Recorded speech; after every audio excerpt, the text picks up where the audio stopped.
Hello dear students, आज के video में हम डिस्कस करने वाले हैं क्लास 12th का जो आपका चैप्टर 6 है मॉलिक्यूलर बेसिस ऑफ इनहेरिटेंस। उसका आपका एक नेक्स्ट टॉपिक जो है वो है हमारा म्यूटेशन। लास्ट वीडियो में मैंने डिस्कस किया था जेनेटिक कोड के बारे में, उसी में आपका एनसीईआरटी के अंदर नेक्स्ट टॉपिक दे रखा है म्यूटेशंस के बारे में। ठीक है, तो अगर अब तक आपने मेरी वीडियो को लाइक शेयर सब्सक्राइब नहीं किया है तो प्लीज़ एक लाइक शेयर सब्सक्राइब करना ना भूलें। ठीक है, अगर वीडियो अच्छी लगे तो प्लीज़ लास्ट तक बने रहें। देखिए, सबसे पहले हम डेफिनेशन लिख लेते हैं कि म्यूटेशन होती क्या है। देखिए, म्यूटेशन क्या होता है आपका, sudden change in genetic process is known as mutation. मतलब जब जेनेटिक प्रोसेस होती है उस टाइम पे एकदम से क्या हो जाए, उस प्रोसेस के अंदर कोई चेंजमेंट आ जाए, कोई चेंज आपको दिखाई दे, तो उसको हम क्या बोलेंगे, म्यूटेशन बोलेंगे। ठीक है, ये म्यूटेशन की डेफिनेशन है हमारी। उसके बाद आपका जो म्यूटेशन होता है वो दो टाइप का। देखिए, हमारा म्यूटेशन जो है वो दो टाइप का होता है। एक होता है पॉइंट म्यूटेशन, दूसरा होता है हमारा फ्रेम शिफ्ट म्यूटेशन। ठीक है, अब देखिए पॉइंट म्यूटेशन क्या होता है। जो पॉइंट म्यूटेशन है इसका मतलब ये है कि अगर जो हमारे जीन है, जीन के अंदर अगर सिर्फ सिंगल बेस पेयर में कोई चेंजमेंट आपको दिखाई देती है तो वो हमारा क्या कहलाता है, पॉइंट म्यूटेशन कहलाता है। ठीक है, तो चलिए हम इसको लिख लेते हैं कि पॉइंट म्यूटेशन होती क्या है, इसकी डेफिनेशन लिख लेते हैं। देखिए, पॉइंट म्यूटेशन क्या होता है आपका, point mutation is a change of single base pair in gene. मतलब जो हमारे डीएनए होता है, डीएनए के अंदर क्या प्रेजेंट होते हैं, जीन्स प्रेजेंट होते हैं। तो उस जीन के अंदर अगर किसी सिर्फ सिंगल बेस पेयर के अंदर, बेस पेयर क्या हो गए हमारे, जैसे आपका एडेनिन हो गया, थायमिन हो गया, ग्वानिन हो गया, साइटोसिन्स हो गए, अगर इनके अंदर इनके बेस पेयर में कोई आपको चेंज दिखाई दे रहा है, कोई चेंज आ रहा है, चेंजमेंट हो रहा है उसके अंदर, तो वो हमारा क्या कहलाता है, पॉइंट म्यूटेशन कहलाता है। जिसका बेस्ट एग्जाम्पल है हमारा sickle cell anaemia. Sickle cell anaemia जो डिसीज़ है, ये एक टाइप की डिसीज़ है जो ब्लड के अंदर होती है। इसमें एग्जैक्ट होता क्या है कि इसमें क्या होता है कि जो ब्लड की सेल्स होती है ना, उनका जो शेप हो जाता, शेप जो है वो क्या होता है, चेंज हो जाता है। ठीक है, इसमें क्या है, सिकल सेल एनीमिया जो है एक डिसीज़ है जिसके अंदर ब्लड की सेल्स का जो शेप है वो क्या होता है, चेंज हो जाता है। वो हमारा क्या कहलाता है, सिकल सेल एनीमिया। ठीक है, अब इसमें देखिए पॉइंट म्यूटेशन में क्या होगा, सिकल सेल एनीमिया के अंदर क्या होता है कि सिकल सेल एनीमिया किस में प्रेजेंट है, ब्लड के अंदर। ये किस में होती हैं, ब्लड्स में। ब्लड में क्या प्रेजेंट होता है, हेमोग्लोबिन। हेमियोग्लोबिन। अब जो हेमियोग्लोबिन है, हेमियोग्लोबिन के अंदर क्या प्रेजेंट होती हैं, बीटा सेल्स। Beta cells. अब इस बीटा सेल्स में, बीटा सेल्स के अंदर जो हमारी, मान लीजिए ये आपका क्या है, ये हमारी क्या कहते हैं, न्यूक्लियोटाइड की सीक्वेंस है। ठीक है, ये हमारे सेल्स हैं। इसमें जो हमारी ये बीटा सेल्स हैं, इसमें अगर जो आपके न्यूक्लियोटाइड्स अरेंज है, 1 2 3 4 5 6, 1 2 3 4 5 6, अगर इस 6 नंबर पे, 6 पोजीशन पे क्या प्रेजेंट है, हमारा एडेनिन प्रेजेंट है। ठीक है, 6 नंबर पे क्या प्रेजेंट है, हमारा एडेनिन प्रेजेंट है। अगर बाई चांस इस जगह पर 6 पोजीशन पे हमारा जो है, 6 पोजीशन पे एडेनिन की जगह क्या आ जाए, हमारा थायमिन जुड़ जाए।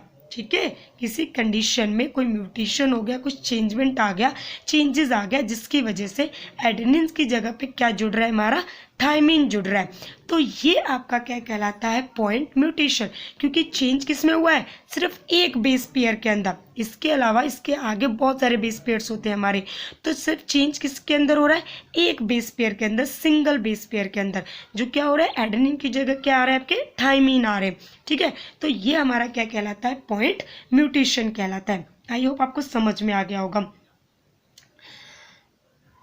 देखिए, नेक्स्ट है हमारा frame shift mutation. Frame shift mutation क्या होता है कि इसके अंदर अगर जीन के अंदर, ठीक है, जीन के अंदर जब 2 या 2 से ज़्यादा बेस पेयर में क्या आ रहा है, चेंजेस आ रहा है, या फिर हम कह सकते हैं कि उसमें क्या हो रहा है, बेस पेयर का एडिशन हो रहा है या फिर डिलीशन हो रहा है इसके अंदर, जीन के अंदर। ठीक है, तो वो आपका क्या कहलाता है, फ्रेम शिफ्ट म्यूटेशन। अब हम एग्जाम्पल से समझते हैं।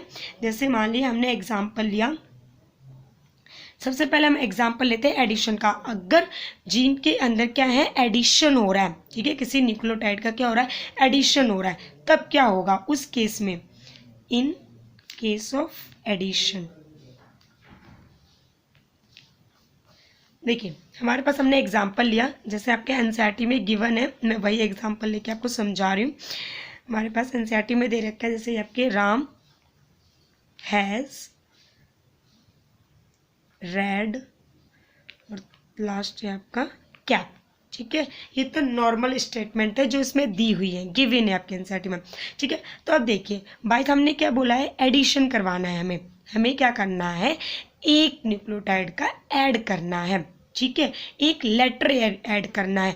वो लेटर जो है वो आप कोई सा भी लेटर यूज कर सकते हैं, ठीक है। हमने क्या किया, वन लेटर का ऐड किया, one letter add in sequence, ठीक है। इस सीक्वेंस में हमने एक लेटर को ऐड किया, तो क्या होगा इस केस में, क्या होगा, हमने ये दोबारा से लिख लिया, राम हो गया, हैज़। अब हमें जो लेटर हमने यूज किया है sequence between has and red, जो लेटर हम यूज करेंगे वो हैज़ और रेड के बीच में करेंगे, ठीक है। तो ये हमारा हैज़ हो गया, दूसरा क्या है हमारा रेड, इसके बीच में करना है, तो हमने क्या यूज कर लिया, मान लो बी यूज कर लिया हमने, ठीक है, बी यूज किया, एक लेटर ऐड कर दिया। अब यहाँ पे ये सीक्वेंस आपकी क्या रहेगी, सेम रहेगी, क्योंकि हम लोगों ने लास्ट वीडियो में देखा था कि जो जेनेटिक कोड हमने पढ़ा था उसमें देखा था कि ये क्या होता है, जो न्यूक्लियोटाइड है वो ट्रिपलेट के फॉर्म में प्रेजेंट होते हैं। तो यहाँ पे हम सिर्फ 3 ही लेटर का यूज करेंगे, फोर्थ नहीं कर सकते। तो अब यहाँ पे क्या रह गया, डी हमारा शेष रह गया, इस डी को हम इसके साथ जोड़ते जाएंगे, तो क्या बन जाएगा, DCA, क्या बच गया हमारे पास, पी, इस पी को हमने बाहर निकाल दिया, पी रह गया हमारे पास। सेकंड अब हम क्या करेंगे, सेकंड लेटर का यूज करेंगे, letter add in sequence between has and red, ठीक है, इसके बीच में हम सेकंड लेटर का यूज करेंगे।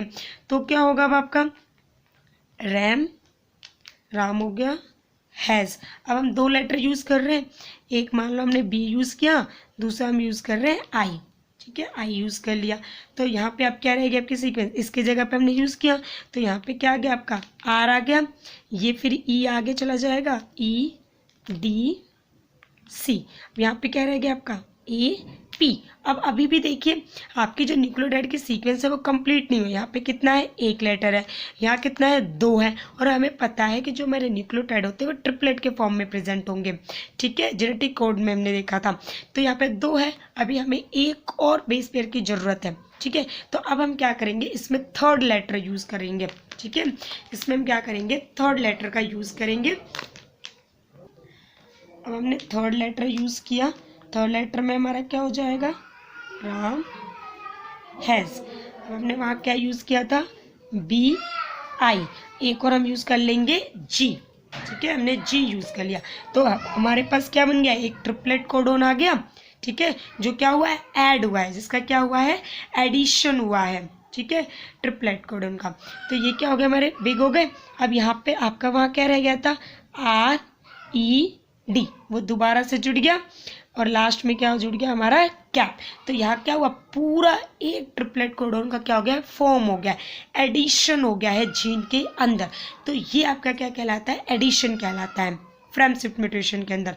दूसरा हम एग्जांपल लेते हैं, अगर इन केस ऑफ, सेकंड लेंगे, इन केस ऑफ डिलीशन, अगर क्या हो रहा है, डिलीशन हो रहा है, ठीक है, एक न्यूक्लियोटाइड हम क्या कर रहे हैं, हटा रहे हैं, रिमूव कर रहे हैं, तो उस केस में क्या होगा, उस केस में क्या है, सेम हम यही एग्जांपल लेंगे, ठीक है, हमारे पास सेम यही सीक्वेंस है, राम हैज़ रेड और कैप, ये आपकी क्या है, नॉर्मल क्या है आपका, नॉर्मल सीक्वेंस है। दूसरा अब इसमें हम क्या करेंगे, एक न्यूक्लियोटाइड का डिलीशन करना है, क्या करना है हमें, डिलीशन करना है, one letter deletion in between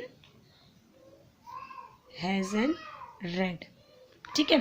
तो अब देखिए अब हम क्या लिखेंगे यहाँ पे, सेकंड जो लिखेंगे क्या हो गया, राम हैज़। अब यहाँ पे हमें इस लेटर को हटाना है, डिलीशन करना है, हटाना है। तो अब हम क्या करेंगे, हमने रिमूव कर दिया तो ये आर हट गया, हमारा आर हट गया। तब यहाँ पे क्या बचेगा, सिर्फ ई डी बच गया, ठीक है, आर रिमूव हो गया। यहाँ पे क्या आया हमारे पास, सी ए पी, ठीक है, ये पूरा बच गया हमारे पास। सेकंड में क्या होगा, सेकंड केस में हम क्या करेंगे, दो लेटर का यूज़ करेंगे, दो लेटर का यूज़ करेंगे डिलीशन करने के लिए, ठीक है, डिलीशन, ठीक है, दो लेटर करेंगे। तो अब इस केस में क्या होगा, आपका क्या होगा, राम हैज़। दो लेटर को हम हटाएंगे तो फर्स्ट लेटर और ये सेकंड ई वाला लेटर भी हम हटा देंगे, ठीक है, इस केस में। तब आपके पास क्या रह गया, सिर्फ डी रह गया, क्या बच गया, सी ए पी, ठीक है। अब इस केस में फिर थर्ड हम क्या करेंगे, थर्ड लेटर का यूज़ करेंगे, का डिलीशन करेंगे। इस केस में क्या होगा, फिर से हम सेम वही सीक्वेंस लिखेंगे, राम हैज़।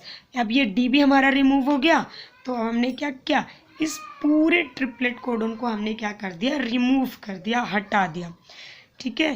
तो ये क्या हो गया, डिलीशन, ठीक है। और ये कौन सा म्यूटेशन कहलाएगा, हमारा frame shift mutation. I hope आपको समझ में आ गया होगा, ठीक है। अगर वीडियो अच्छी लगे हो तो प्लीज़ लाइक, शेयर और सब्सक्राइब करना ना भूलें। Thank you.